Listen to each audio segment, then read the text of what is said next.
Yo, we are in the summit of Denver, Colorado. Okay, the annual. We come together once a year for some I want to say R&R, relaxation, learning, and developing our orgs. This is the Big Green Down. We're unstoppable growth going on, but this is the Power Plan podcast.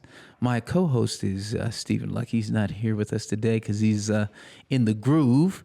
But I do have a special guest that's sitting down with us this morning.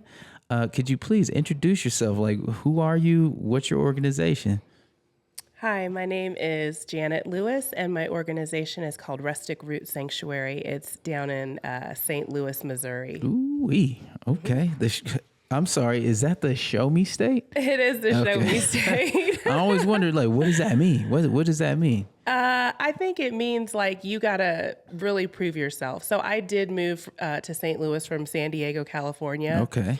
And I can remember when I started my farm, people were kind of like, basically it was just a big pile of dirt and mud in the beginning. So when I told people what I wanted to do, I feel like a lot of them were like, you got to show me first. So I think that's why they call it the Show Me State. I see how it is. I had a short stint in Missouri, and that was down in Fort Leonard Wood, Missouri. So, yeah, that was my Army time a while ago. But, I do definitely remember Missouri. That's awesome. My dad was stationed there when I was like knee high to a grasshopper. Okay. All right. So, I spent some time in Fort Leonard Wood too. All right. That's, the School of Engineering's done there. That's the home of drill sergeants too. So, as a young private walking around, the towns down there, I kept on running into all the drill sergeants, which really sucks. Wow. If you have some background in the Army times and whatnot. But what is on the docket for you? First of all, I want to know, like, what are you trying to do in your neighborhood? What are you trying to do out there? What's your mission for the next few, I don't know, let's say over this next year? Like, what are your goals? What are some of the things you want to try to do? Well, one of the things that we're working on currently is working with our government, like our local government, to kind of free up zoning restrictions so that more people can grow food. And there's just a lot of different things going on. I'm actually going to have a public hearing in a week where I get to go and try to get a CUP, which is a conditional use permit. And it seems silly that you would need something like a conditional use permit to grow food for your community, especially when you're in a community that's suffering from food apartheid, but that's where I'm at right now. So would you say, you live in a food desert? Absolutely. And is that East Missouri, St. Louis, Missouri? Is that east side or is that the west side of it? So because you got the Mississippi that splits St. Louis, right? And actually, so we're in Spanish Lake, which is literally where the confluence is. It's the largest confluence in North America, and we're probably 5 minutes from there. So it is a food desert, or what the USDA would consider a food desert. We like to call it food apartheid because that acknowledges all the systems that have been broken for so long that led us to living in a food desert, so they call it. So we're just growing food. We're up there by where the rivers meet. And we have one grocery store to feed over 18,000 residents, many of which don't have cars or are sharing a car. So it's really hard to get food. And those are the kind of systems we are working to obliterate. So I got to ask, Janett, like, you were in Cali, San Diego, near the beach, right near the beach, man. Oh, man, I loved right it out near there. the beach. And you went from that to a place of apartheid, like food desert. What convinced you to do that? Well, so when I lived in San Diego, I had this big vision. This was probably like 20, 30 years ago. And I wanted to do like a a woman's retreat. So I was coming off of my second divorce, which was terrible. And I was like running from my trauma and my history. And I thought like how cool it would be if people could get grounded in nature and centered and eat farm to table, do massage and meditate, those types of things, instead of running into the next horrible relationship or drugs or alcohol abuse. So I had this dream of doing that. And in order to make my dream come true, I was like, how am I going to afford this? So I ended up getting into real estate. And at first I was a real estate agent, and then I became a real estate broker. And I was trying to make this money so that I could start the retreat. And I basically forgot about my retreat idea. And ended up just being a full-time real estate broker. So my tagline was, call me, because everything I touch turns to sold. And so I got busy with the real estate. And then I realized, you know what? I could barely even afford a house in San Diego, California. I mean, you could get maybe an eighth of an acre for $500,000 to $700,000. That's crazy. Yeah, so it would have been a ton of commissions. And I really started thinking about becoming a real estate investor, because that's where you can cash flow and kind of sit back. And that was my retirement plan. So where can you get super cheap property and fix them up for almost no cost and then rent them out and cash flow right away? The state of Missouri. So that's what took me to St. Louis. And the funny thing about Spanish Lake, it's an unincorporated St. Louis County, is it is so naturally diverse and beautiful that you would never see. Like if you're not from there and you just drove through there, you'd be like, wow, this is so beautiful. Yeah. So like I really had no clue what I was getting myself into. You know, I started buying up these properties sight unseen. And they were like anywhere from, well, like the cheapest one I got was on a tax sale. It was $7,500. And then a lot of them were like $22,000, but they were just super cheap. So I bought up a bunch of real estate, 7 houses to start, and started getting to work on rehabbing them. And while I was there renting out properties, I started realizing I was becoming part of the problem there. So St. Louis, specifically Spanish Lake, has this rental market where out-of-town landlords will go and buy up the property. They'll kind of do the bare minimum. They call it lipstick on the pig, you know? And I'm like, oh, don't insult the little pigs now that I'm a farmer. You know? But so they would go and do that and then not really care for the properties. And so they'd get run down and Slumlords. Slumlords, so cause more issues. So I was determined to not be that way, because my father raised me on leave every place you go a little better than you find it, right? Okay. So I was fixing them up like above and beyond. But what started happening was my tenants would go into the holidays and they would stop paying rent from December to January-ish, February. Like March, April. Okay. Yeah. So like after you go for months, and there's no way of like coming back from that once it starts to stack up. Yeah. So I just ended up, you know, having to go through the eviction process and putting people out and them being very resentful and busting up my house that I had done above what, you know, the typical house was looking like. So I realized kind of quickly that that was not going to work. But while that was happening, I had my own property in the area that was on 3.5 acres. That's pretty big. It's a good little size piece of land there. And then, So next door, I had a house that became like a nuisance property. It was suffering from vandalism, illegal dumping, and then 2 fires. That the first one was like burn the house down 10%, and the second one burned the house down 75%. Okay. So after that, I kind of was like, I'm gonna buy this house out of probate. It was on 3.5 acres too. And so I called the probate attorney. Luckily, my background in real estate, you know, kind of helped me wheel and deal with him. And he was like, well, you know, I'll give it to you for 75% of the appraised value. And I was like, well, what's the appraised value? And I think it was like $14,900. Don't check my math, because. But anyways, I went ahead and got it for like what I considered a great deal, $12,000 for 3.5 acres. Yeah, that's not bad. Right. So with that, I actually, after we bulldozed the house, I went to the community and had my first meeting and engaged the community around, we live in a food desert now, an area that's devoid of fresh nutrients and food. And would you like to help me grow? And so I started a community garden called Grow Spanish Lake. 30 members of our community signed up that day. And so that was the first thing. We installed the garden. And then from there, it just kept growing and growing and growing. So last year, we were able to grow 18,640 pounds of food.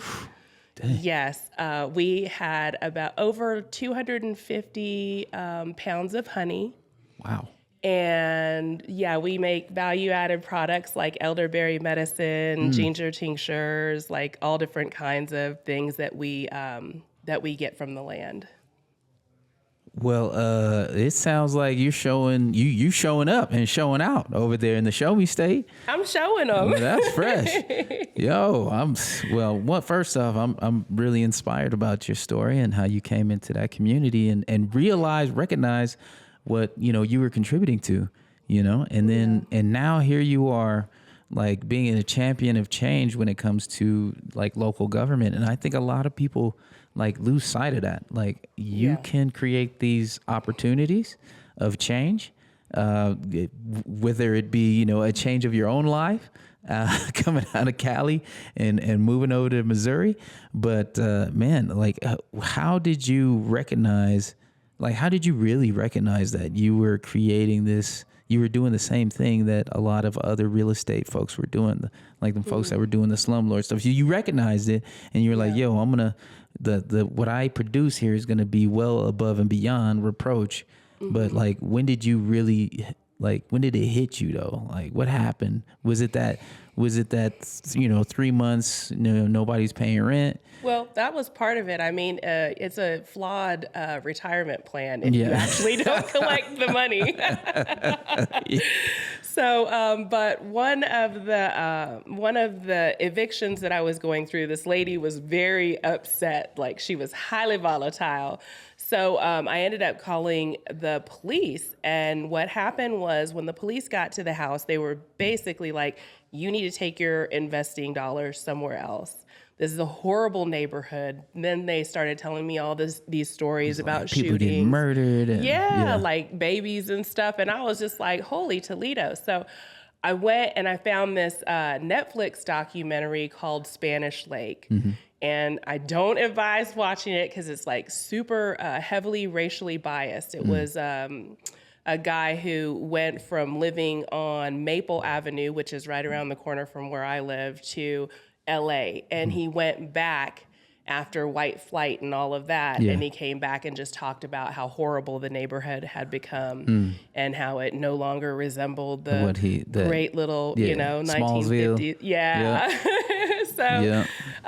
So with all of that information, I got pissed, honestly. So at the end of that Netflix documentary, they were referring to a couple organizations. One of them is called the Spanish Lake Community Association, and then the other one was the Spanish Lake Community Development Corporation.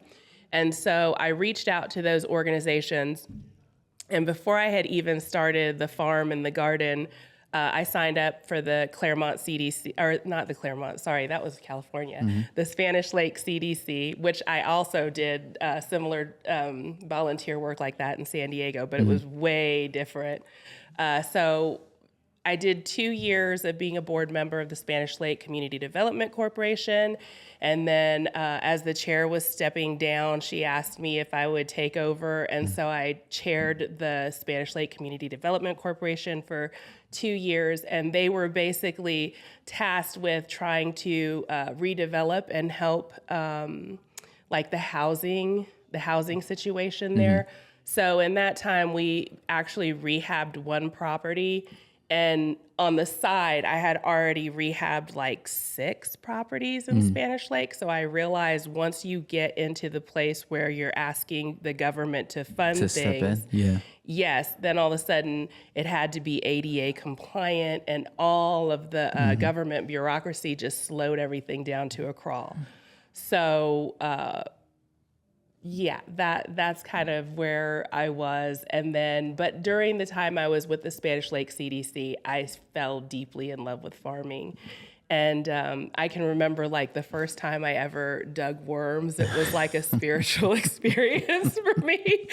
I got goosebumps everywhere, and I was just like, "Oh my God, worms!" Like the soil So it was felt, alive. yeah, it was so alive, and that was where it was at for me. So as soon as I got connected to the earth in that way, it was all she wrote.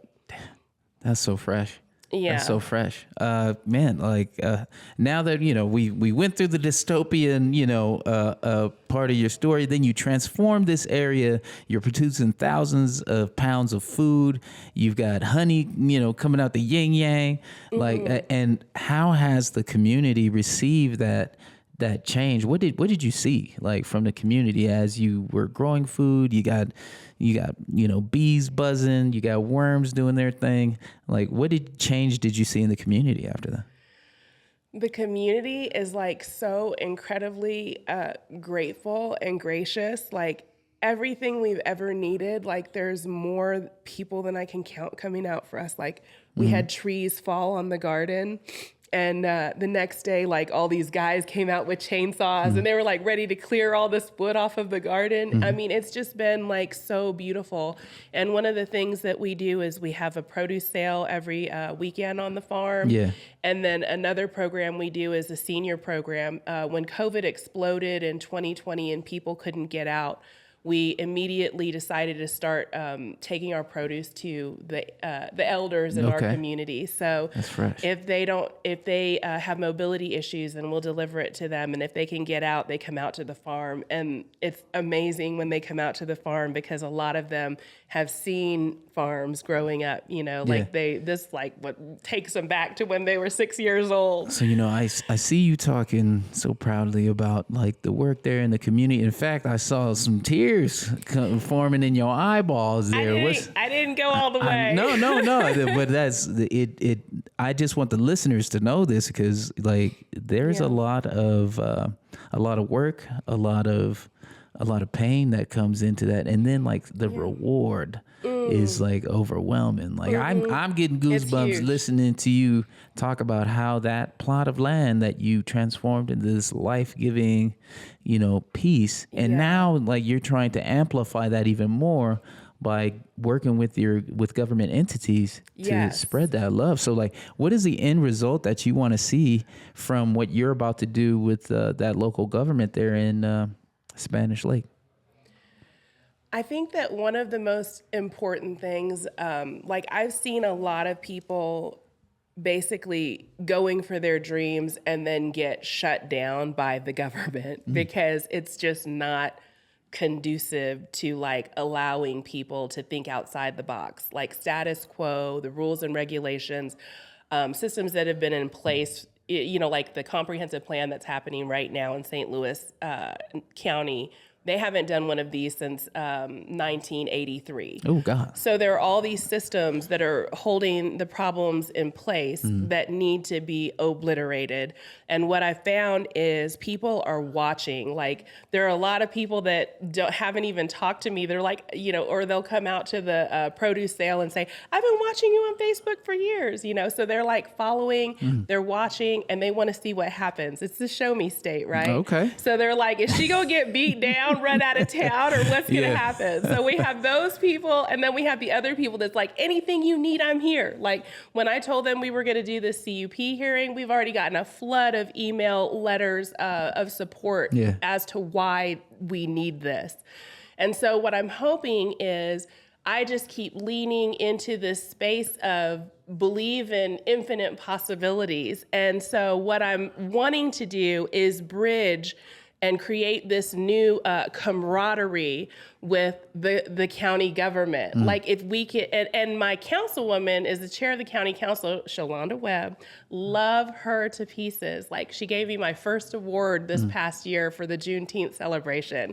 And so as far as having someone who supports you, she completely supports me and the farm. But there's all of these other little systems that are getting in the way of us doing our work now.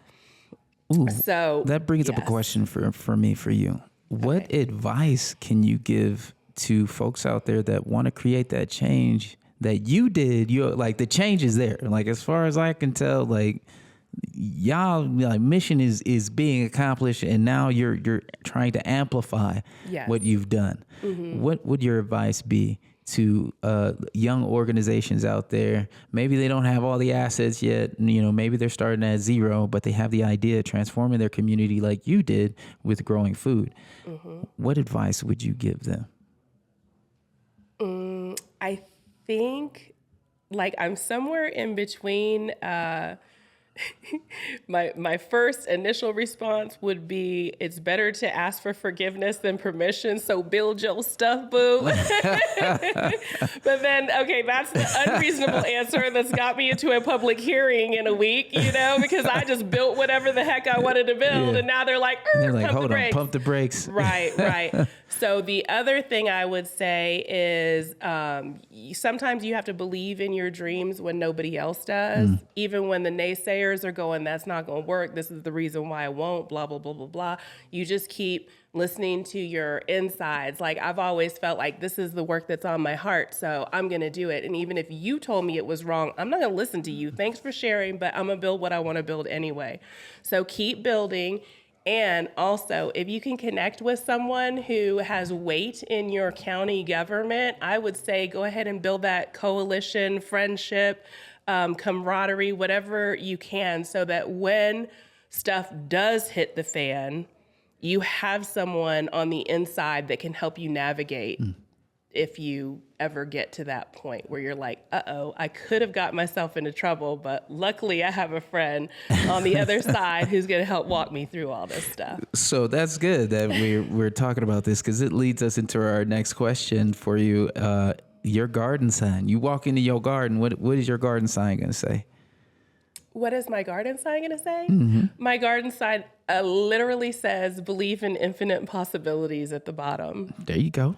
Okay. Yeah. So I'm just, I see a lot of, in St. Louis, I see a lot of limiting beliefs systems, and those belief systems are put in place, I feel like, by the limiting government. So if we can start believing in infinite possibilities, like what is possible, like if you could dream the biggest dream, what would it look like? And that's what you go for, because if you can believe it, dream it, see it, then you can achieve it. There's some cliche saying there is, and we're gonna have to pull that one up. Well, that's dope. How can people get a hold of you? How can we contact you? How can we follow you? How do we help out? How do we ask for advice? Awesome. Yeah. So my organization is Rustic Roots Sanctuary, and so the website is rusticrootssanctuary.org. You can Google search Rustic Roots Sanctuary. Make sure you put the sanctuary in there, because it's a sanctuary for the people and the animals on the farm. But yeah, so if you Google search us, you can follow us on Instagram, which I'm horrible at social media. And right now I'm the executive director, the social media person, the website developer. You know how that It sounds goes. like there's a job opportunity. There is a job opportunity. If you want to write grants for us, or do social media marketing for us, create TikTok videos, or whatever all the cool things the youngsters are doing now, please reach out. But yes, so my phone number is actually on all of that stuff. So I'm very accessible. My email is info@rusticrootssanctuary.org. My name is Janett Lewis, and I'm super excited and happy to share like everything I've learned up until this point with everyone. Well, don't be surprised if you have a bazillion people calling you up to try to help you out, which is what I want. I'll take two. Well, this is Staff Sergeant Mac. I'm here at Unstoppable Growth, because I mean, literally, what's going? You got that definition. You fit that definition to a T. Loved having you here. Love learning more about what you're doing. Like, your energy is great. I think just hearing off of what you've done, it already gave me goosebumps on the work that you're doing, and I'm going to be praying for your continued success. Thank you. And keep on transforming your community, man. Like, you just got an extra hero, an extra fan. I'm going to be cheering you on from the Mile High City. Yay! And it's a beautiful city, too. And this is Staff Sergeant Mac. At Janett Lewis. And Janett Lewis. Let's do it.